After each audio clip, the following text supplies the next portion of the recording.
Olá, estudante! Bem-vindo ao Se Liga na Educação. Nessa semana estamos preparando temas muito especiais, pensados com muito carinho para vocês. Eu sou a professora Ziza, professora de Geografia, e junto conosco nós teremos a intérprete de Libras, a Mariana. Oi, Mariana! Então vamos lá.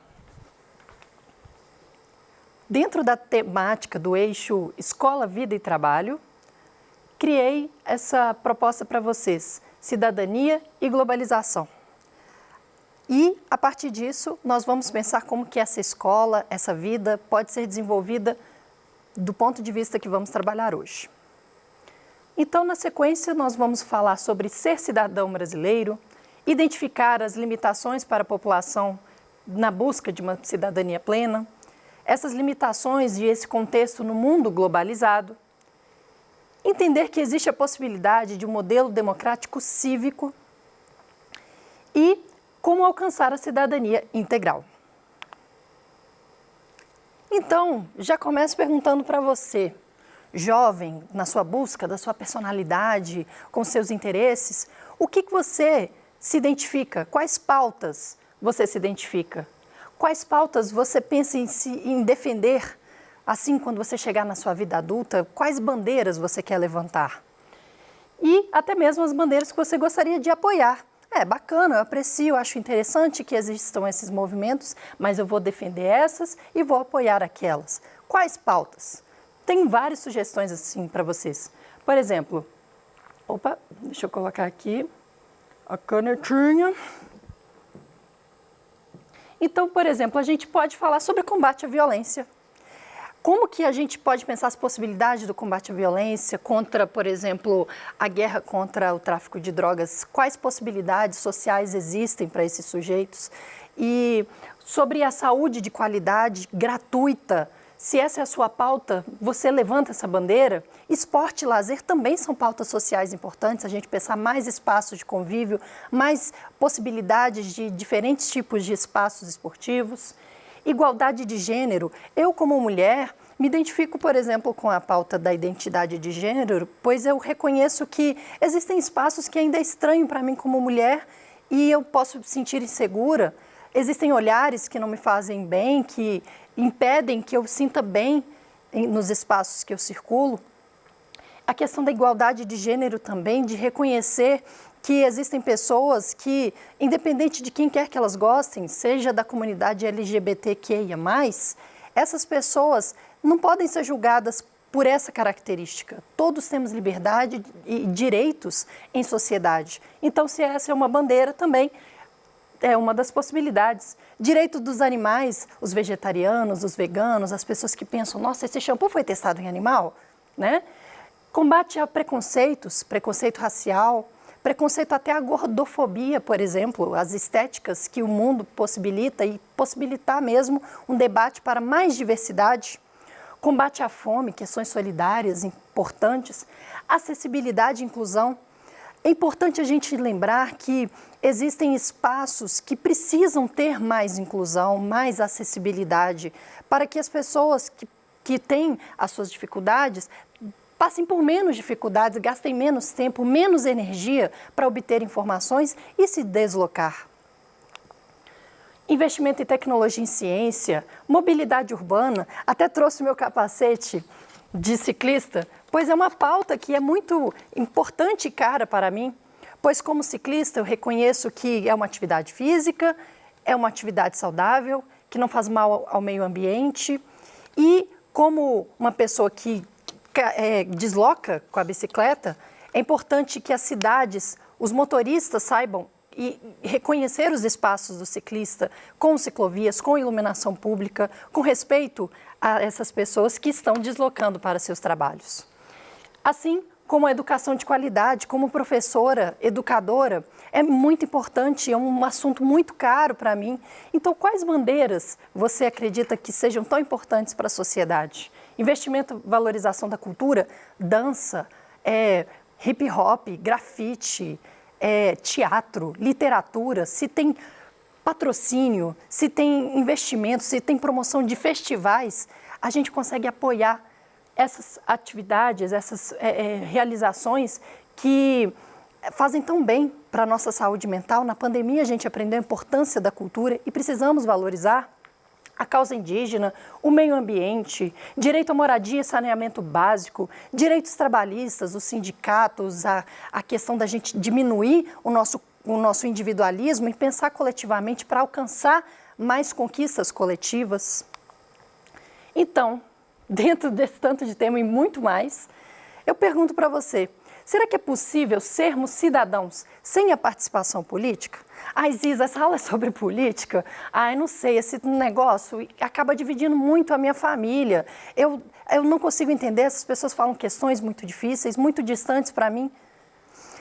Muitas pessoas fazem da política uma coisa com linguagem difícil e que realmente acaba virando um assunto que torna complexo a economia, sociologia, entre outras teorias políticas, que realmente pode parecer distante, mas na verdade política está muito próximo da nossa realidade, com todos esses exemplos que eu trouxe para você.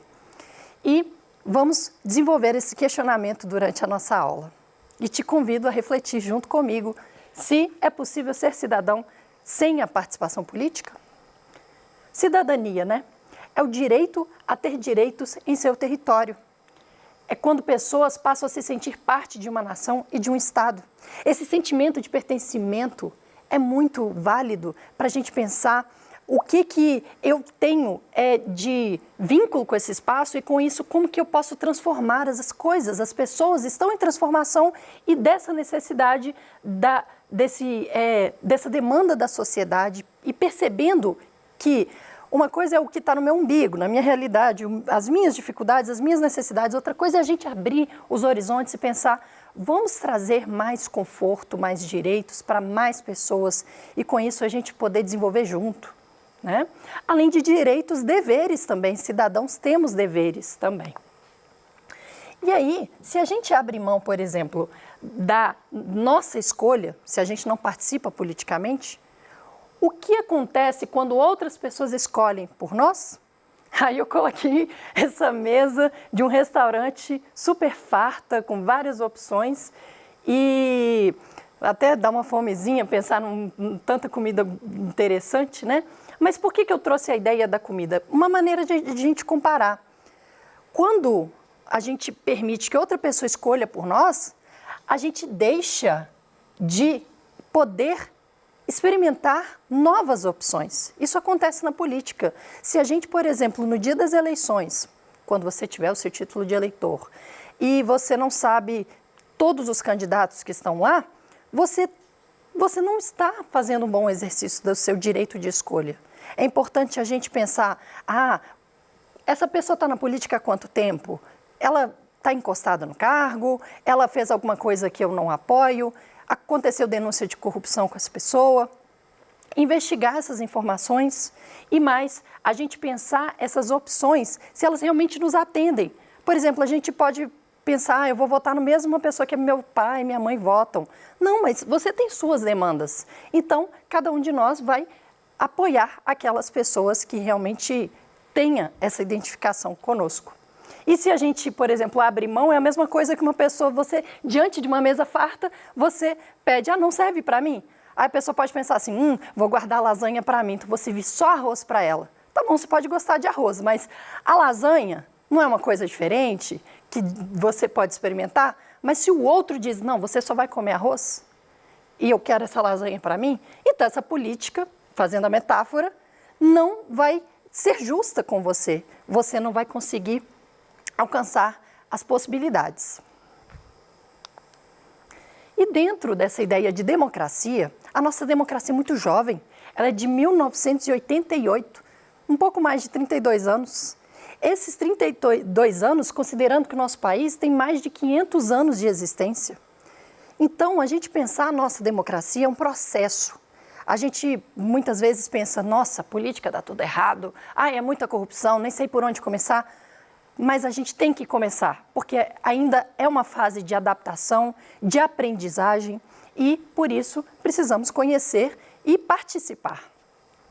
Então, na Constituição, instituída em 1988 pela Assembleia Nacional Constituinte para instituir o Estado democrático, porque a gente antes estava num período de ditadura, de 1964 até 1985. Em 88, propuseram essa Constituição, destinada a assegurar os direitos sociais e individuais, a liberdade, a segurança, o bem-estar, o desenvolvimento, a igualdade e a justiça como os valores supremos de sociedade fraterna, pluralista e sem preconceitos. A nossa Constituição, ela tem uma ideia maravilhosa e a gente pode se inspirar nela e desenvolver ideias a partir dela também. E, inclusive, ela é referência para outros países pensarem suas constituições de maneira mais que favoreça a diversidade e a liberdade. A nossa Constituição foi fundada na harmonia social e comprometida na ordem interna e internacional. Existe um comprometimento não só interno, mas internacional sobre o que o nosso país, o nosso território representa como a busca de soluções pacíficas das controvérsias. E com isso foi promulgada a nossa Constituição. E, a partir disso, nós temos os direitos e deveres regidos por ela. E ela tem os objetivos fundamentais da nossa República Federativa do Brasil: construir uma sociedade livre, justa e solidária, garantir o desenvolvimento nacional, olha só isso daqui, erradicar a pobreza e a marginalização e reduzir as desigualdades sociais e regionais. Estamos falando de um país muito diverso e que existe ainda muita miséria, muita pobreza e que é um compromisso da Constituição também buscar erradicar. Promover o bem de todos, sem preconceitos de origem, de raça, sexo, cor, idade, quaisquer outras formas de discriminação. Nós somos julgados pela nossa lei igualmente, seja idoso, seja adulto, seja mulher, seja homem. Tudo isso é uma consideração que a gente tem que lembrar que, por mais que na prática as coisas não sejam exatamente assim, pelo fato de estar na nossa Constituição, nós conseguimos ser amparados e tentar diminuir essas discriminações. Então, as leis, instituições e direitos, gente, pergunto para vocês, elas são permanentes? Quem dera que elas fossem no sentido de sempre ir em progresso, vai evoluindo. Mas elas não são permanentes, ao mesmo tempo que é importante que elas estejam em transformação, atualizando com a sociedade. O problema é quando existem pessoas que elas querem favorecer elas mesmas e acabam, o que acontece? Tirando direitos que já tinham sido conquistados. Daí a importância da gente estudar história, estudar as ciências humanas, sociologia, filosofia, geografia, para a gente entender as conquistas como nós alcançamos e pensarmos em possibilidades para ampliar, para que mais pessoas tenham mais direitos. E não o contrário. E você, na sua juventude, nos seus convívios, nos seus espaços, o que você busca para você? Você já pode exercer cidadania na sua escola, na sua cidade, se informando. Agora é o momento para você se identificar e buscar essas informações. E é importante a gente pensar, quando a gente tem uma informação, a gente conferir qual que é o posicionamento das outras pessoas e a gente mesmo construir o nosso senso crítico, as nossas opiniões. Não só por uma questão de, emotivamente eu me identifico com isso, mas também racionalmente pensar o que está por trás. Existem muitas teorias por trás dos posicionamentos. E com isso, a partir disso, você começa a ter um horizonte mais amplo com relação à sua realidade e à sua participação. A cidadania no espaço coletivo, com seus colegas, você buscar ética, você buscar uma participação na sociedade, encontrar um problema na sociedade, por exemplo, um córrego poluído, e pensar o que pode ser feito. Qual que é o vereador que é da pauta ambiental da minha cidade? O que o prefeito prometeu com relação a esse córrego? O que a gente pode ver? Existe verba, existe parceria com a empresa que pode ajudar a despoluir? Podemos fazer um mutirão coletivo com uma ONG para limpar esse córrego, entender a fonte dessa poluição? A gente pode fazer muita coisa. Inclusive, nós, cidadãos do mundo, participando de abaixo-assinados, produzindo conteúdos na internet. A partir da globalização, a partir desses meios de comunicação, nós Se nós somos bons em alguma coisa, a gente pode compartilhar isso para frente, seja uma alfabetização, seja ensinar alguma técnica, e a partir disso você inspira mais pessoas no mundo. E cada vez mais, então, com esse imediatismo nos processos da globalização, nós estamos vendo as tecnologias de informação e de comunicação, assim como os meios de transporte, todas essas tecnologias, elas aceleram os nossos processos. E aí, o que nós podemos fazer com relação à cidadania e à globalização? Primeiro, é que a nossa realidade com a globalização também tem mudado muito. Na palma da nossa mão, de maneira imediata, com as redes sociais, com tantas informações, que escolhas que nós estamos fazendo e como que nós estamos otimizando, aproveitando melhor o nosso tempo para fazer algo que vai nos tornar mais capacitados, mais inteligentes, mais preparados até mesmo para o mercado de trabalho.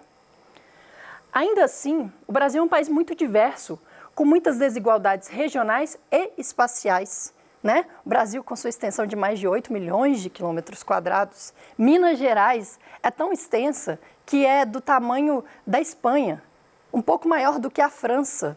Então, o nosso estado já é um micromundo com muitas possibilidades, com espaços rurais diversos, às vezes mais tradicional, às vezes mais tecnificado, e espaços urbanos também.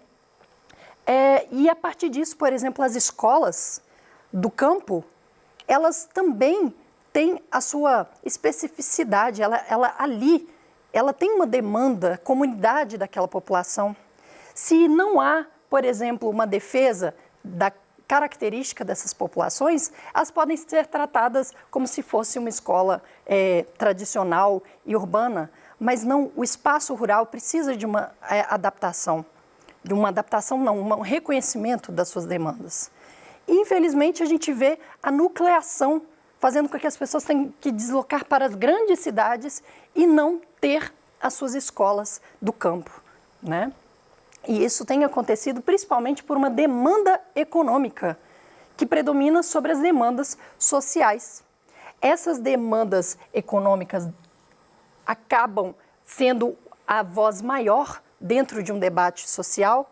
As pessoas não são questionadas, as pessoas não sabem seus direitos, mas se elas sabem seus direitos, se o social for bem defendido e regido pela nossa Constituição, nós conseguimos defender realmente o que cabe àquelas pessoas.